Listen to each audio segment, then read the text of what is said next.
There's a single reason why most people stay broke and most businesses stay small. And the number one excuse that I hear from entrepreneurs about why they haven't grown is that their market is saturated. 99% of people who say this are completely wrong. And so unless you're selling to 140 people in a rural town in the middle of nowhere, your market is probably 100 or 1,000 times bigger than you think. And the average entrepreneur has tapped into less than 1% of the actual market. And so there is a massive gap between how you see your market, how you perceive your market, and how big it actually is. Once you figure that out, you'll realize you've been looking at your business through a keyhole, when there's actually a massive door in front of you that you can open up and see what it truly is. And so what I'm about to tell you will completely change how you see your business's potential, its total addressable market, and you'll see why it's actually good to go into saturated markets, why red oceans could actually be an amazing opportunity for you. And it starts with understanding why this limiting belief exist to begin with. For the most part, in my opinion, is that people want to protect their egos. They say that their market is too small, and that's the reason they haven't been able to scale. I can't scale my ads past $1,000 a day because I think I've saturated my market. No, bro, you haven't saturated your market. You haven't saturated Facebook. Your ads suck. You don't know different levels of awareness. You only know how to advertise to an avatar that understands the solution and product that you're selling. As soon as you get above that, there's a much larger market above that that could actually buy your stuff, but because you don't know how to advertise, you're unable to reach it. And rather than say, I do not know how to advertise in a way that gets more leads, I do not know how to scale, instead you say, the market is too small. Real. Now, I want to be clear here. If you have a local business, it is possible, like my 140 person example, it is possible that you're in a market that literally, there's 140 people in your market and you're in the middle of the Sahara Desert. Yeah, it's probably not going to work. But most of the time, even in local markets, if you're in like an A market, or A market or B market, there's 1 million people in your city, there's 400,000 people in your city. If you need 200 to make business work, you are fine. There's other things that are holding you back. If you're in basically any other industry, which you can look up from like Google industry revenue, the likelihood that you have tapped your market, it's almost impossible. And the thing is that it is still one of the most commonly stated things and least commonly true. And so I'll tell you a quick story about this, and then I want to show you a really powerful visual. When I had Gym Launch, I wanted to start doing outbound. Rather, I didn't want to start doing outbound. I was convinced to do outbound because of the story I'm about to tell you. So I had a conversation with a guy who was a lead sales rep. We were recruiting him in. And I asked him how they currently get leads at his company. And he was actually in the gym business. I didn't find this out until I got into the interview. And he was selling gym software. I asked him how much they were doing a month. And they were doing 10 million a month. And I was like, holy cannoli, I've never even heard of this business. And I said, okay, well then how are you getting all your leads? He said, oh, we just do outbound. And I was like, that's insane. I didn't know outbound could generate that kind of demand. But here was this company that I'd never heard of that at the time was doing 5 times more revenue than I was doing, and it broke a belief for me. So let me give you this visual that I think is super powerful for understanding this. So let's imagine that this is 100% of the pie. This is the entirety of the market, right? So if you had 100% access to the market, you'd be super happy. Now, this is what happens in people's minds when a competitor comes in. So you say, oh my God, there's them and there's me. Oh, I guess I will be medium happy about this situation. And then let's say you have 2 more competitors that come in. Now you're very sad because you're like, wait, I used to have this whole pie. Now I only have a quarter of the pie. This is false. This belief set will keep you poor, or at least poorer than you would otherwise be if you adopted a different perspective. So you currently advertise in one way, using one specific platform and one specific medium on that platform. And so this little red slice of pie here, right? What is it in actuality? Well, let me show you. This is what that little slice of pie looks like when we actually consider the size of the market and the aggregate attention that exists. It's so small, you can barely even see that it's happening. And this could be just all the different platforms on which content, let's say content is how you get your customers. Maybe this is Instagram, this is Facebook, this is TikTok, this is YouTube, this is X, this is radio, this is TV, this is Taboola, this is Google search, this is direct mail, this is email, right? Like you can keep going, this is school. All of these, and you're here, and you're saying, hey, I think I've cut my market into like, I only have a quarter of the market that's available to me. But wait, there's more. And carousels, are you doing all the different ways of doing that? Oh, I make YouTube shorts. Okay, great. Are you making YouTube blogs? Are you doing YouTube community posts? How many of them are you making?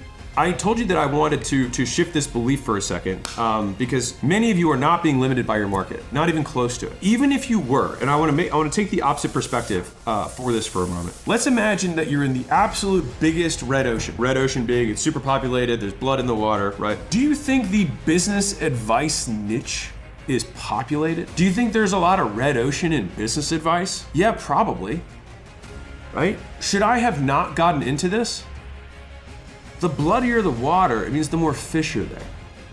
And so where there's the fiercest competition, there's also oftentimes the biggest rewards. Now, that being said, how do we merge this concept with the idea of you should niche down? Wait, Alex, I thought you wrote a book that said, hey, the riches are in the niches, right? So how do we merge these two ideas?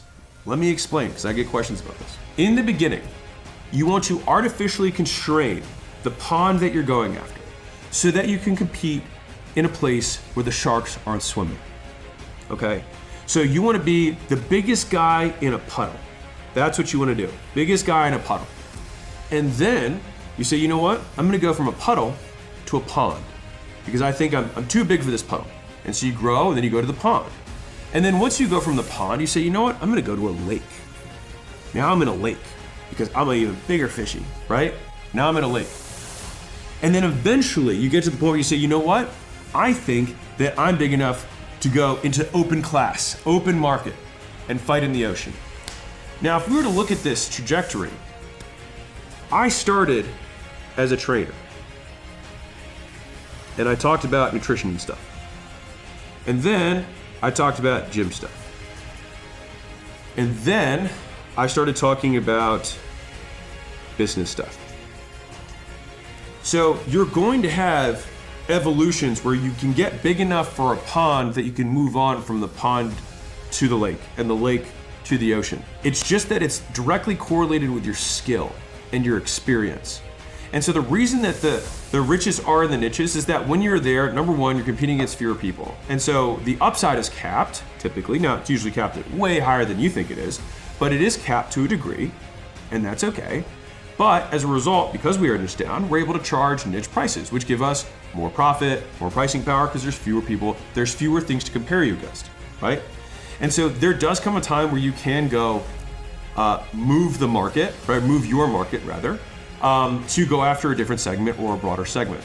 So let me walk through how to think through this evolution for a business. So let's say that your current business is this little dot here. Okay? There are 5 directions that we can move with this dot.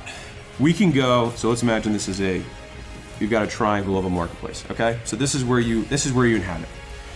You can go, the next thing we can do is we can go adjacent. So instead of gyms, I say, you know what? I think I can help chiros. That's what I think I'm gonna do. I'm gonna take my systems and I'm gonna go into chiropractors. That'd be an adjacent market.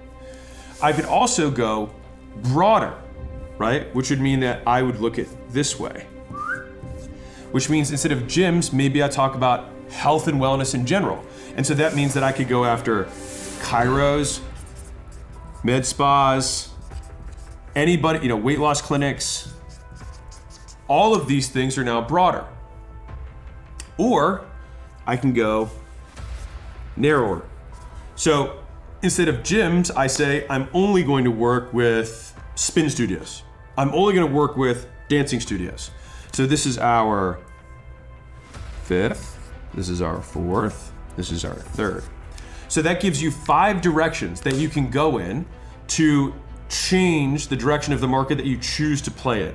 Now, I outline this, and what's interesting is that most people who are especially smaller business owners have never even defined this to begin with, and they pretty much just accept people's money as long as they have a Pulse and a credit card. There's obviously 2 requirements. Well, let's say Pulse is optional, as long as they have a credit card, kidding, that they accept. But the thing is that you want to get really, really clear on this, because if you don't, your customers will be confused because they won't know what you're really about. So the tactics for you, if you're like, all right, I am not getting, because typically people will say that they are in too small of a market because they're not getting as many leads as they want, which are two completely different issues, right? And so if you can at least believe the idea that I have, that there is other ways to get customers than you're currently doing, which I'll refer to back here. What you do is you say, how do I make content in more places? How do I make more of it? How do I make it better? And then eventually you say, how do I also run ads? How do I also pair outreach with that? And that is how you can achieve omnipresence as a business.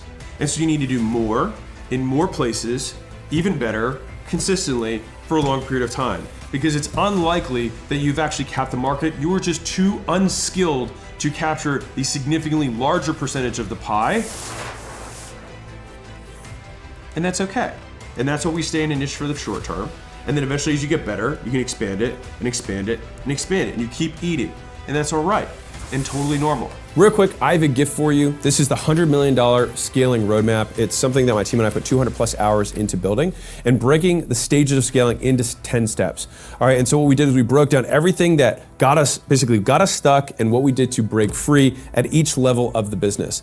And if you'd like to know what product, marketing, sales, customer service, IT, recruiting, human resources, and finance look like at the stage that you're currently at, this is a free gift. So all you have to do is go to acquisition.com/roadmap. You can plug in your business information.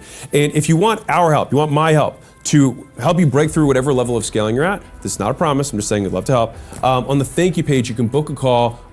Every month we have a workshop out here at my headquarters. You actually talk to my real team that does our marketing, does our emails, does our ads, does our copy, does our sales, does our finance, does our recruiting. The real people are doing this at a very high level. And what's really cool about that is that they can typically find and spot what the constraints are in a business like that.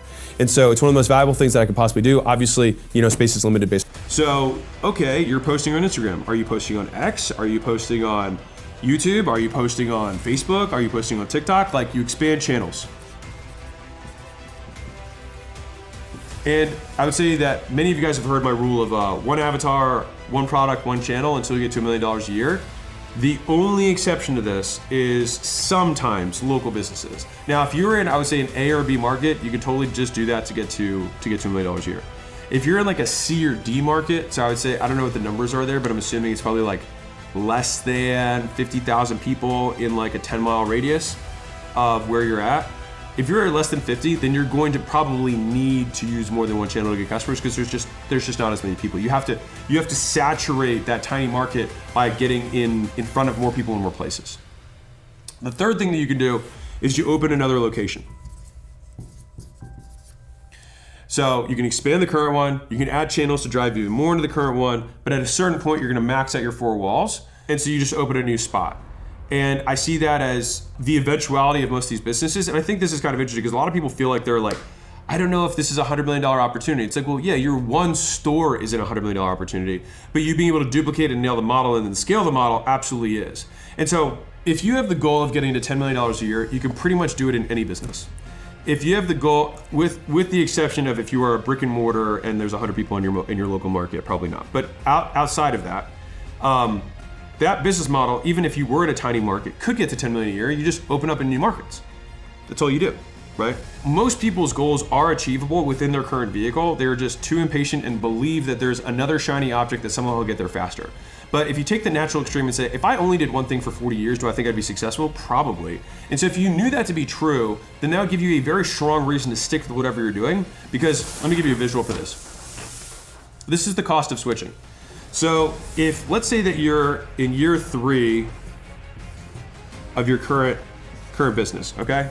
Or current opportunity, it doesn't really matter what it is. So this is 1, this is year 2, this is year 3, okay. Now, what people want to convince themselves is that they're like, I want to start this new thing. Okay, that's fine. You want to start this new thing. So let's say that year 1 of this new thing is higher. Okay, that's fine. This one is a little bit higher than this one on year 2. But the thing is that this is year 1 of this year, but it's year 4 here. You're still behind. And not only that, growth when you get bigger is easier than growth when you're smaller. And you're like, okay, well maybe this faster rate of growth, I'll be able to catch up. Okay, well now you're year 2. But now we're at year 5 over here, right? And so the head start that you give yourself by sticking with something, like sticking with it is how you get the head start. It's how you keep the head start that you already began. That's something I think so many people miss when they're trying to go to this next opportunity. Unless there is something inherently wrong with the assumption that you have, and skill is not the deficiency that you need to overcome, which it often is. Most of the time people get stuck on things that I call features, not bugs, and this isn't my invention, is that there's an element of your business that makes it hard. There's an element of every business that makes it hard. But that's what makes it a business, and that's why you're compensated for it. If you're in the cleaning business, the difficulty you're gonna have is attracting and retaining high quality talent.